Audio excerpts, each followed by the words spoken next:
This is another Read Me Something reward for Reich E. Spore's Patreon. We are reading from my Oz-based novel, Polychrome, Chapter 25. Chancellor, we have storm clouds ahead. Anchorblue glanced up from the small dining table we were sharing. That is unusual, is it not? Very, sir. Weather indications for this time of year are usually clear, for weeks or months at a time. The captain looked grim. I rose and ran up the steps to the forward deck. Black storm clouds loomed up in a narrow front focused on the Pearl of Gilgad, our ship, and her escorts. I narrowed my eyes, trying to see better, as I heard the others coming up behind me. Captain, can I borrow your spyglass? The tiny telescope brought the roiling clouds several times closer, just close enough for me to make out what I was afraid I'd see. 3 tiny dots moving within and about the clouds, guiding and shaping them. 3 dots of a sickly black, green, yellow that I had seen once before. Tempests. We're in trouble, Captain. I handed him back the telescope, a sinking feeling in my gut. Given the situation, on a ship in mid-ocean, sinking was not a word I even liked using to describe my gut feelings, but it seemed all too appropriate. That's a fairy storm. Tell your people to batten down the hatches and everything else. This is going to be very, very rough. Anchorblue gazed up. A storm. How odd. Why in the world would they not simply send a torrent or 3, raise a wave that would crush us like matchwood or drag us through a great whirlpool to the very bottom of the sea? This may actually afford us some small chance of survival.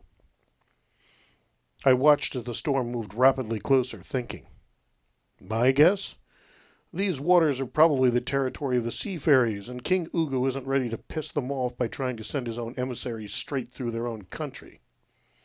Given what I knew about Pingaree, that seemed a pretty good bet. I don't know if that makes things much better, though. They can raise waves on the surface just fine, maybe even cause a whirlpool, certainly hit us with enough wind, rain, and lightning. Lightning is not a terrible danger. We've long since forged steel and copper into our vessels to disperse much of its power, Anchorblue said. Waves and wind, however, remain the boon and bane of all ships. The sea began to heave, waves slowly building in height as the wind started to pick up.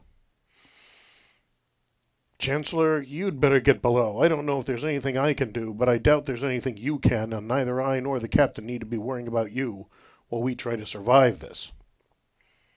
Anchorblue had already shown he was a man of great practicality. With a simple nod, he headed back below.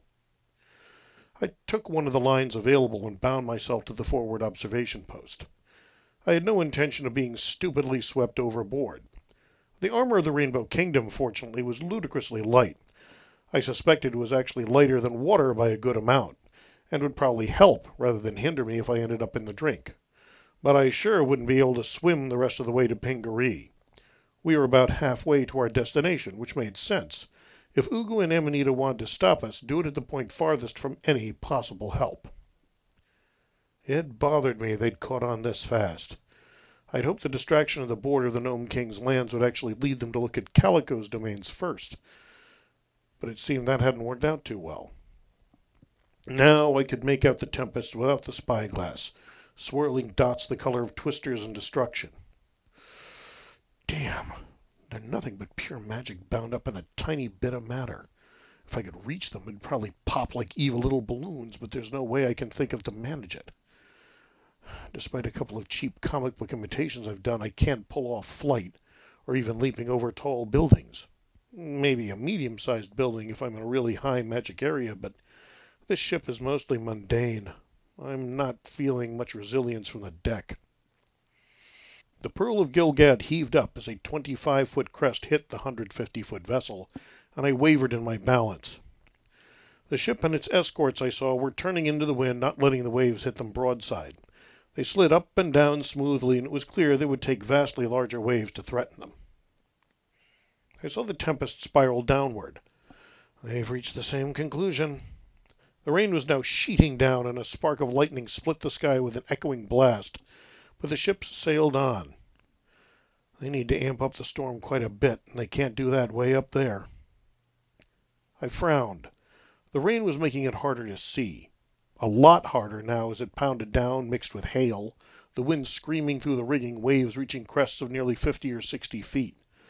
Despite the roller coaster rises and dips, I still felt the deck startlingly solid beneath me.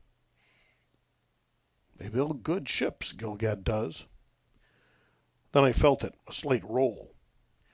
"Wind's shifted!" I heard the captain bellow over the howl of the storm. "Sea's shifting! Bring 'em round 10 points!" The fleet began to turn, following the signals barely visible in the storm gloom. But the rolling continued. "Shifting again, Captain!" shouted one of the crewmen. 8, 10 more points!" The cresting waves were clashing now, making it harder to judge the angle of attack. I tried to cover my face, get a feel for things. I noticed, oddly, the wind and rain seemed not quite as intense near me.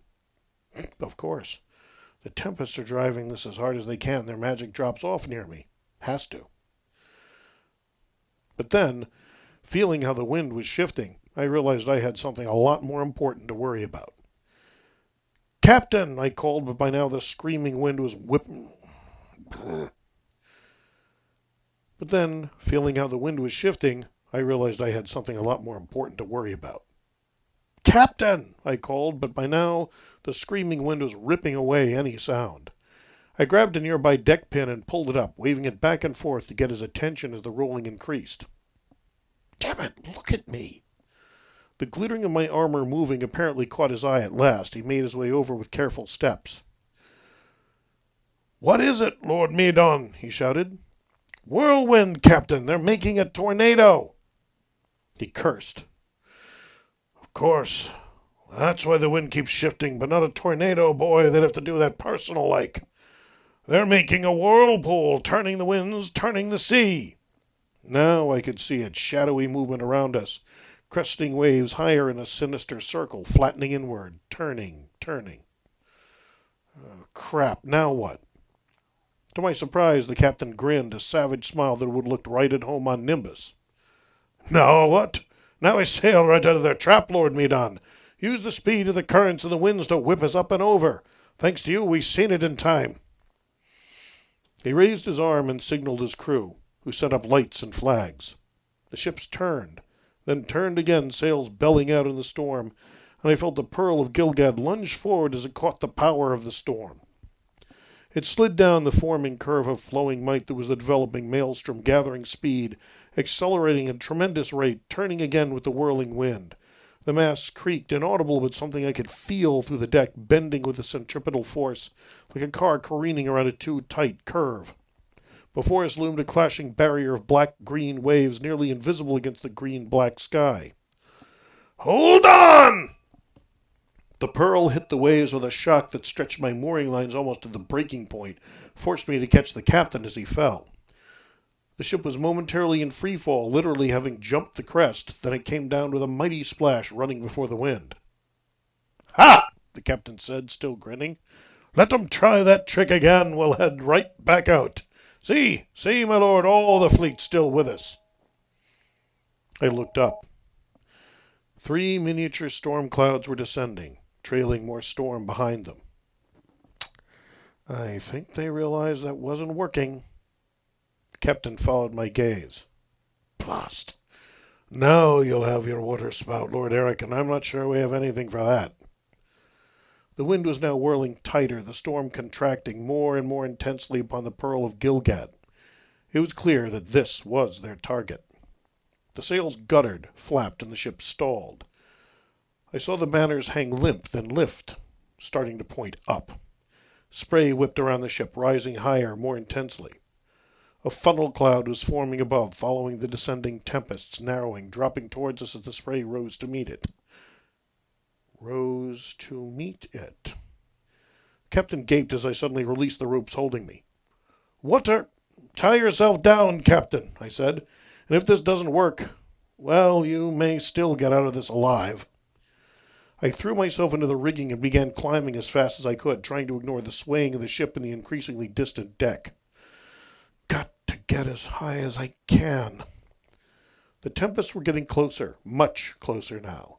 I could make out their spinning, roiling forms, living clouds the color of bruises and agony, glints of lightning blue for eyes, and the howl of the growing twister was growing, the entire ship starting to turn despite the efforts of the men at the rudder. The whirling funnel was dropping with terrifying speed. A few more seconds, I've got to get higher. With a final lunge, I popped into the crow's nest, weaving dangerously, catching the mast with one hand as I yanked my sword out. Wait, judge it. Just as the funnel cloud was about to drop on me, I saw a deck pin go flying up. Now! I judged the jump through sheer gut instinct, seeing the tempest almost to my level, spinning in a perfect triple circle around the tornado.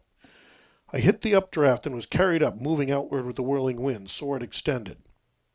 There! For a moment I thought I'd misjudged it too badly, even angling my body, turning. But it saw me.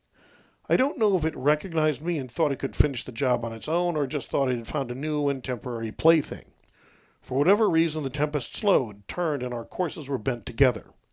Too late it saw the sword. Too late it realized there was no terror, only a grim smile coming through the wind and mist to greet it. "I've got you, my pretty, and your little fog, too." The sword cut through the tempest like a hurricane through a wheat field, causing the twisted elemental to burst into disintegrating fragments of vapor. And I continued on, sword in my mortal body, ripping through the side of the mystically controlled tornado. The whirlwind seemed to stagger and waver, coming apart in my passage, and the second tempest was suddenly in front of me, trying to somehow regain control of the storm, realizing a fraction of a second later that it had made just the wrong move as I reached out and plunged my hand into its icy center, causing it to explode into nothingness. The mighty upwelling winds broke apart as the last tempest retreated, understanding there was no longer any chance of this plan working. I looked down. Oh boy. Now I know how the coyote feels. 500 feet below, the wind-tossed sea began to lunge up at me. I closed my eyes, gritted my teeth, and tried to align my body into a spike. Armored feet will hit first. Rest of the armor will brace me to some extent. Might survive if I hit just right, a wave just dropping away below me. Keep the Eustachian tubes open. You'll be going way, way down. Open your damn eyes a crack. You'll need to know when you're going to hit so you can hold your breath. The ocean was rushing closer, reminding me of my prior fall from a great height. This time I was in better shape. I was armored. I was falling into water, not onto land. But there was no fairy princess to rescue me either. Almost there. Hold. Impact! A drifting pattern of darkness, a spark of tormented light far away, calling in green. I reached out. Lord me done. I opened my eyes, becoming aware of aches in almost every part of my body. The Chancellor was looking down at me. Wow, I managed. I'm alive. Just barely, it would seem, but you should make a full recovery by the time we reach Pingaree. Relief was written clearly on Ingerblue's face. Your armor and luck appear to have saved you. He raised his voice. Tell the captain he has awakened and appears to be himself. How long was I out? Inkerblue smiled faintly. Hard to say precisely, sir. You were floating unconscious when we found you. So I've been right about the buoyancy of the armor, fortunately. But it has been about 2 days. 2 days we've waited in fear that we could not thank you. The captain stood in the doorway. Lord Medan, you took a fearful risk to save my ship and crew, and we cannot easily express our gratitude. I tried to wave that away, but my arms were not cooperating. Any movement made me wince. Forget it, Captain, I said, feeling the aches in my jaw as I spoke. Even my tongue hurt. You wouldn't have been in any danger except for me being there, so it was the least I could do. Don't think they'll try that again, though.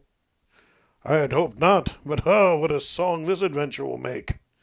The captain bowed to me and then strode out on deck, presumably to tell everyone the news. I turned my eyes toward Inkerblue. I think I need some water and food. Soup. Chewing would hurt. Then real sleep. "It is good," Inkleblue said as he rose, with a thin smile, "to see that some heroes can actually be sensible once they've regained their senses."